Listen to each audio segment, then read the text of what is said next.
Hello everyone, welcome back to the best place for the best takes. I'm Benjamin Cure. This is the Benjamin Cure Show. We had an excellent weekend of sports. The PGA Tour, the PGA Championship being won by none other than Brooks Koepka, a live guy. What an interesting storyline, so many layers. I can't wait to see how that plays out over the next couple months. And what controversy will arise in that area of sports. In combat sports, we had an excellent event, a boxing bout between Lomachenko and Devin Haney.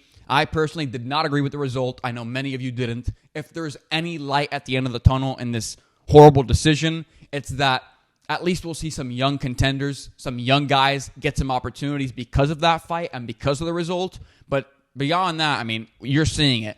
Boxing has plenty of problems, plenty of errors, and I don't think they've quite fixed those mishaps with the judges or scoring, seeing as it might be a little bit too subjective. So I do want to start off this show with the biggest story in sports right now. It has to do with the NBA. In a season that has been filled with so many surprises, one team has emerged as a force to be reckoned with, the Denver Nuggets.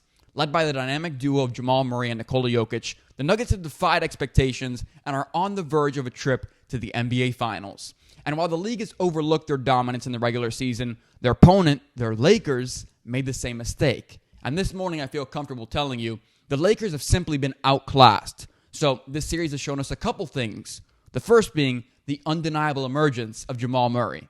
Jamal Murray's ascent to superstardom has been nothing short of remarkable. He elevated his game to new heights in the playoffs. He showcased his ability as an elite scorer. He's had 3 straight clutch performances, and he has been a true leader on the court for the Nuggets. Murray's ability to take over games this postseason has transformed him to one of the league's brightest young stars. There's no such thing as Bubble Murray. It's just Jamal Murray.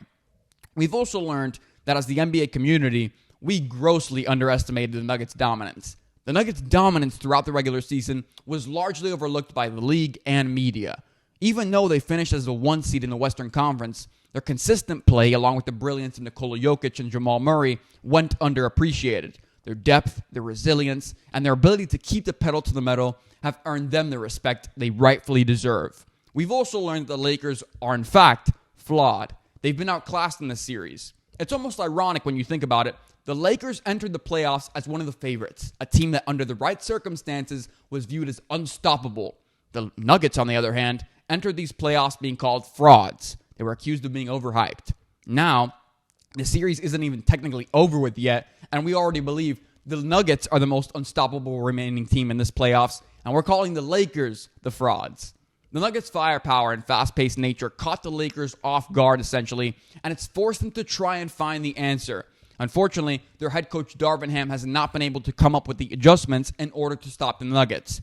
But I do believe that the blame for the Lakers' collapse should not fall on Darvin Ham. I think Darvin Ham has proven to be an excellent head coach. I really do like him. Darvin Ham has spent the last 12 months trying to do more with less. The Lakers' inability to defend the perimeter and stop the Nuggets' offensive barrage are what has led to their current predicament and will ultimately be what leads them to their demise and the end of their season.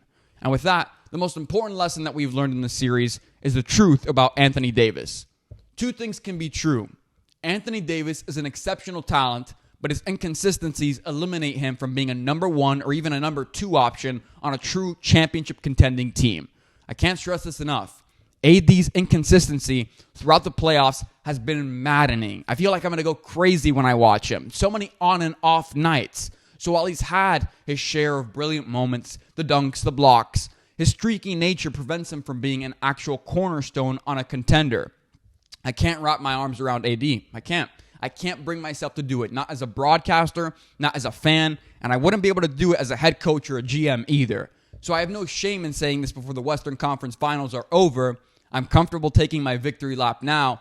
I was right about Anthony Davis. From take 1 on this show, I might add, from the beginning of the season. Now, focusing on the actual game, the Nuggets' relentless offensive prowess and their versatility have totally neutralized AD. The Nuggets did what most NBA analysts would have thought was impossible just a month ago. They made Anthony Davis a non-factor. That put the Lakers in a precarious position, relying heavily on LeBron James to carry that load. Now, LeBron is still one of the best get-a-bucket guys in the league. I was right about that too. But at 38 years old, in year 20, asking LeBron to carry a team is an unfair and, quite frankly, undoable request. This is not Miami LeBron, and this is not the 2016 LeBron who came back down 3-1 in the finals to earn Cleveland their first ring. Even beyond Murray and Jokic, the Nuggets have also showcased the depth on their roster. Michael Porter Jr. has made some excellent big-time shots down the stretch of games, and guys like Gary Harris have stepped up to the plate to provide crucial contributions when they need it. When they've been called upon, they've been reliable. Those collective efforts, which we've all witnessed throughout this entire series, will be important in the finals against the Miami Heat team that is the textbook definition of versatile. The Eastern Conference Finals have showcased the sheer passion and will to win possessed by the Miami Heat, which has led to the embarrassing unraveling of the Boston Celtics. With Jimmy Butler at the helm, the Heat have demonstrated why they boast the best culture in the NBA, with undrafted talent stepping up as reliable role players. Meanwhile, the Celtics have disappointed the entirety of the NBA with their lack of fight, poor mental fortitude, and an overall defeated demeanor. So let's dive into the Heat's remarkable success, Jimmy Butler's impact, and of course, the shortcomings of the Celtics duo headed up by Jason Tatum and Jaylen Brown. First, Miami. It's official. The Miami Heat have the best culture in the NBA. Not the Warriors, not the Spurs, not the Lakers, and definitely not the Celtics. Miami's culture is defined by hard work, discipline, persistence, and selflessness. This season, their culture has once again propelled them to new heights.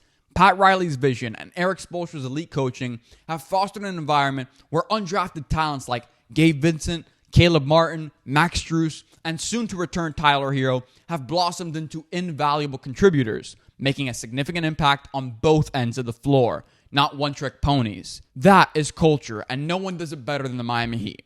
This is an exciting series also because it's presented us with the unraveling of the Celtics in a way that we never thought we'd see. In a stark contrast to their competitor, the Miami Heat, the Celtics have had a lackluster performance in the Eastern Conference Finals. They have appeared devoid of fight, will, and just no hunger to win. Their inability to rally back in tough moments and close moments, and their inability to close out close games have exposed them. I've said this from the beginning of this show's existence. The Celtics, led by Jason Tatum, are a team that seems very quickly defeated and, quite frankly, mentally fragile. I was right about that too. The Heat's tenacity and their superior execution have indeed stolen Celtics' passion. The Celtics came into the series puffing out their chests with all the confidence in the world. Oh, Jason Tatum just dropped 50, and Jaylen Brown's the best number 2 in the world. Now, they're leaving Miami begging for mercy. But as they've come to learn, this Heat team takes no prisoners. We've also seen a Heat superstar cement his legacy as a postseason legend. Jimmy Butler's impact is truly unmatched. Since arriving in Miami, he has embraced the team's iconic culture, and he's become the driving force behind their success. His leadership, defensive prowess, and clutch performances have elevated him to a status of a top-tier Miami Heat player. I've seen many fans, even beyond Miami, argue where Jimmy Butler belongs on the list of the Heat's all-time greats. Some think he's number 2, others think he may already be number 1. But as someone from Miami, I think my perspective here is especially important. While Jimmy Butler is undoubtedly phenomenal, he falls short of surpassing LeBron James and Dwayne Wade on the all-time Miami Heat player list. I think in terms of rankings, Miami all-time greats, the list goes number 1 LeBron, number 2 Dwayne Wade, and number 3 Jimmy Butler. LeBron James, as a member of the Miami Heat, achieved unparalleled success. He led the team to 4 consecutive NBA Finals appearances, and he won back-to-back championships during that stretch. That, to me, almost seems untouchable. His unstoppable performances and overall impact during his time in Miami place him at number 1 on the Heat's all-time list. And, in my eyes, Dwayne Wade, with his 3 rings and the invaluable contributions over all those years as the heart and soul of Miami basketball, that, to me, firmly secures his spot at number 2. Going now from one of the most iconic duos in NBA history to one of the most underwhelming, Jason Tatum and Jaylen Brown. While Tatum and Brown possess these immense talents and potential, I never understood why they were seen as an elite duo. To be regarded as elite, in my eyes, you have to prove your ability to lead this Celtics team deep into the playoffs and eventually, at some point, win the entire thing. Until then, the potential remains just that, potential, and it's unfulfilled. In my opinion, the Boston Celtics have to acknowledge their shortcomings with Jason Tatum and Jaylen Brown and seriously consider a rebuild. Beyond the talent and potential of their young duo, the Celtics have repeatedly fallen short in the postseason. It's clear that with this current roster, as constructed, it is not capable of winning an NBA championship, much less multiple, much less going on this dynasty-like run. Acknowledging that reality, the front office should be open to making significant changes, whether that means parting ways with key players or exploring trade opportunities to acquire complementary pieces. If it makes Jaylen Brown mad, so be it. Make no mistake, this is a child's game, but it's also a business. Sticking with the roster that is currently constructed to lose and has consistently come up short would be a disservice to the organization and its fans. Now, a fresh start with a revamped roster and a strategic plan, now that can lead the Celtics to greater heights in the future. That's something you can sell to fans and season ticket holders. But for now, while this series is still alive, the Miami Heat's dominance and the Celtics' struggles in the Eastern Conference Finals have highlighted the stark contrast in culture, execution, and mental toughness between these two iconic teams. The Miami Heat's undrafted talents and the leadership of Jimmy Butler have propelled them to new heights, while the Celtics' lack of fight and mental fortitude have been their undoing. Carmelo Anthony was one of the most talented scorers basketball has seen in the last 30 years. He's a 10-time NBA All-Star, and as of this morning, he's also retired. Melo had undeniable moments of brilliance and these flashes of greatness throughout his NBA career. But while Melo did play 19 years at the highest level, it's important to acknowledge that we as fans never saw Melo at his highest level. And although maybe he didn't get injured or have a devastating long-term injury or have a career that we look back on and say, you know what, that was too short, NBA fans have always seemed to view Melo's career as a big what if. What if Melo figured it out? What if he stopped playing isolation basketball? What if he leaned into coming off the bench when it was obvious that he couldn't be an effective starter? In an age where team basketball really became the key to winning for the best teams, Carmelo Anthony's playing style contradicted that entirely. The Miami Heat with LeBron, the late Spurs with Tim Duncan, the early Warriors, they spread the wealth. They distributed the ball non-stop and were always trying to find the open man with the uncontested shot, no matter who that player was. Melo, on the other hand, prioritized scoring and individual success over team success. And the problem with that was he wasn't a hyper-efficient scorer, especially not when taking a high volume of shots. So while the best players in the world on the best teams leaned into passing and a more team-friendly approach, Melo doubled down on ISO offense with no ball movement where he almost always took the final shot. The best teams during that era were all about playing selfless basketball. But Melo's play really did look selfish, even if that wasn't his intention. He rubbed off coaches the wrong way. When he struggled, he came off as pompous and arrogant to media and fans alike. And I just remember looking at him and seeing that he looked lost on the defensive end of the floor. He was not great at containing his assignments, and his effort on defense, or lack thereof, was inconsistent at best. He failed to guard guys with any passion or intention, which further prevented him from ever looking like a well-rounded starter in the NBA. And let's be honest, his scoring wasn't on the same level as the league's best. In college, he was known for his scoring, and that was a strength. But when he was nowhere near that in the NBA, when he was going up against guys like LeBron could score at will. He dominated the paint early in his career and remains till this day one of the best get-a-bucket guys in the league. Melo struggled to create a shot package beyond his old looks and the same 3 pull-up jumpers that he had. And it showed, especially when he took shots from outside the paint. He wasn't a great distributor or a great decision maker, and I'd never feel totally comfortable calling him an elite shooter. He was not the type to create opportunities for his teammates, so that too affected the team's chemistry in a negative way. And when you combined all of that, along with the outside noise surrounding Melo, it hindered his ability to lead any team that he was on. He couldn't adapt to the evolution of the three-point shot, and he seriously struggled with the versatility in his shots. Melo relied way too much on his mid-range skills, which became less effective in the modern NBA when guys were pulling it from the parking lot and sinking those shots. As a leader, he failed to create a winning culture that his team could really buy into, and that meant those teams lacked identity in the postseason, which was a massive problem for them. From early on, that shadow over his career hurt him, and it only fueled doubts about him and his ability to elevate his teams to championship contention. Maybe Carmelo Anthony is just a classic example of being in the wrong place at the wrong time.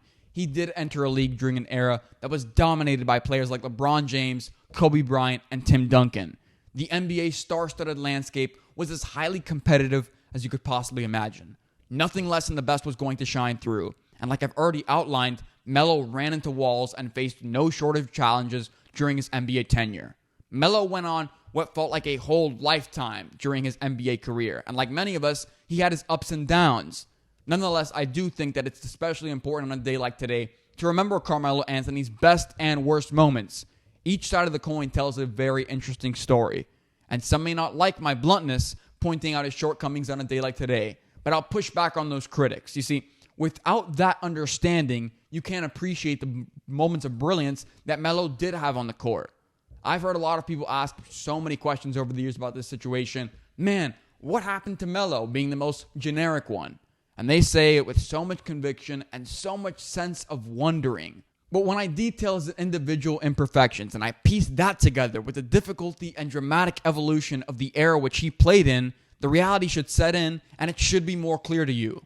Being in the wrong place at the wrong time prevented Carmelo Anthony's star from shining as brightly as it could have. That is the truth behind Melo's story. And with that, we conclude this week's episode of The Benjamin Cure Show. Thank you so much for tuning in. If you enjoyed these clips and you enjoyed these takes, feel free to rewatch. Comment down below. Tell me what subjects you enjoyed. And also feel free to visit us on social media, on TikTok, on Instagram, on all those platforms at Ben Cure Show. Until next time, I'm Benjamin Cure. This is The Benjamin Cure Show.